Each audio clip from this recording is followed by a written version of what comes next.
hmm This corruption, yeah, corruption of blood, ouch, a defunct doctrine now considered unconstitutional, which a person loses the ability, yeah, to inherit or pass property as the result of an attainder, of being declared civilly dead.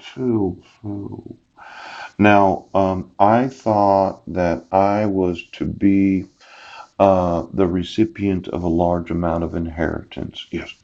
So you can go through George Sinclair. You can go through Verna Galt. Yes. Coralie Galt. Yes. And then there's Debbie Galt, the wife of my cousin Clinton, that I've always really liked. We grew up together and I thought he was really, really good. Then there's Anthony Galt and his wife. Yes. And then you can get Heidi's side of the family because I want to know their personal physicians right now. Listen, family. For all of you that got paid, yes, to torture me, torment, and deprive me of my rights as a citizen, yeah, I'm going to sue you.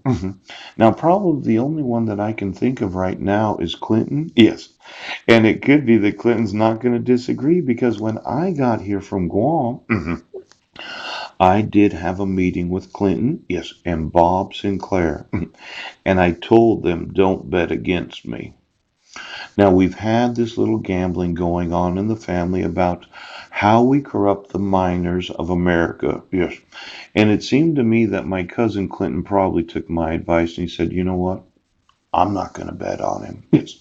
But it could have been that Bob and Cherie Sinclair did. Now, why don't you get me every relative that I have and every person on Social Security disability for the last 20 years and every signature of every doctor and then all the prescriptions that involved any sort of narcotic? Yes, because I thought Cindy right now was a pill popping junkie that just had horrid back pain. Now, I know that when they put you in prison, yes, they probably need to reevaluate your prescriptions. And it could be that you just, well, I got to tell you, yeah.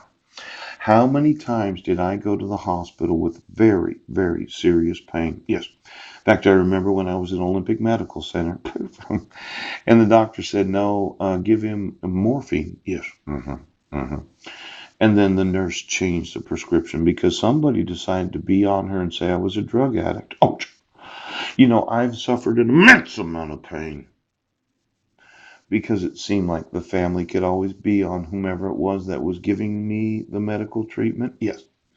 And then there were the charities that said, well, we can help you with the penicillin, Paul. It's $10. Yeah.